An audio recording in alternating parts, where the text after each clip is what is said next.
อย่างไรวะ โหดเลยนะโหดเหมือนที่ดำเลยนะ แม่งโคตรสุดยอดเลย ขวาหลังกระโดดเขาลอยเข้าใจปะทุกอย่างเลยนะต้องการด้วย จัดไป 1,000 บาท โอเคนะ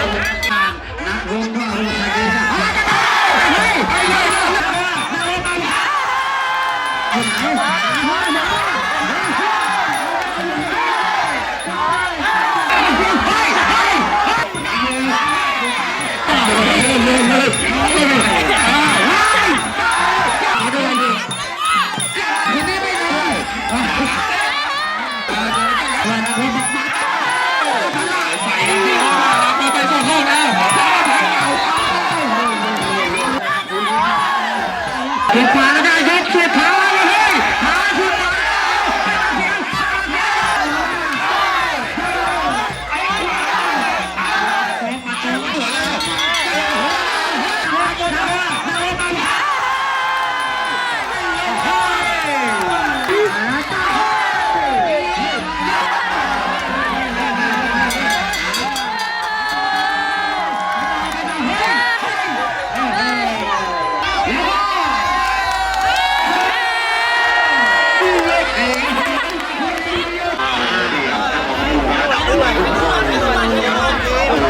ขอบคุณมากครับ